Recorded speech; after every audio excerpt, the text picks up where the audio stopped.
So yun na nga, dumating yung ating product stand. Oh, order red nga pala yan. So hindi kita man niya sa sa label ng TikTok. So na-order ko pala siya sa TikTok. Then nalagay natin sa yellow basket natin kung saan niyo siya ma-order, no? So yan, tamang unboxing lang tayo. With matching of ating hands. Doon, unbox natin. Medyo excited na siya kasi late siya dumating. So yan na, nakita niya naman yung box, no? Medyo hirap na hirap tayo dyan.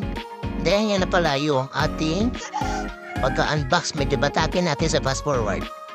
So nakakahingan din pala sa fast forward, mga kuis, no? Ay, excuse me po. Yun, no?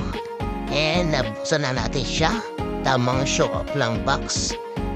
Tapos yan na nga pala siya. But then, ang dami na mong buksanan ng natin. Pero mga kuis, sulit na sulit to, patak na to, no? So, inulit ko na sa yellow basket lang natin yan.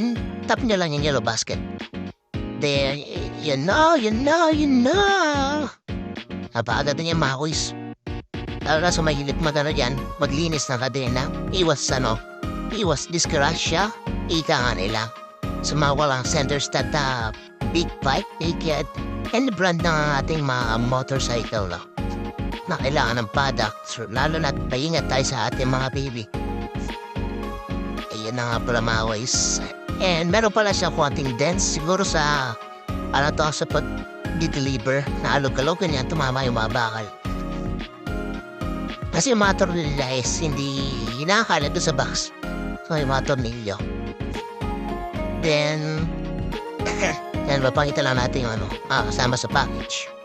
So for only 1-3 ko lang siya nakuha kasi nakasale sila tapos discount pa ako. So yun, may mga coupon dyan, pwede niyong gamitin yan. Sulit niya, guys.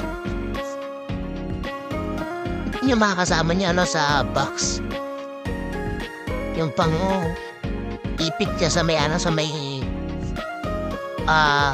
gilid ng gulong. So may swing arm. Kasama din dyan. So, okay na rin yung gulong. Quality naman yung product na to, no? Mga kasama niya yung mga tornilyo. Yung pang sa swing arm, para makapit. Tapos doon, nakalimutan ko lang. Basta yun na yan. Yan, mapakita na natin makasama sa package siya. Medyo mahaba-haba din pa rin pagkakano natin. Tapos, yan na siya, mga kuis. Hindi siya pang natapos na. Sulit na sulit. So, order na kayo, mga kuis.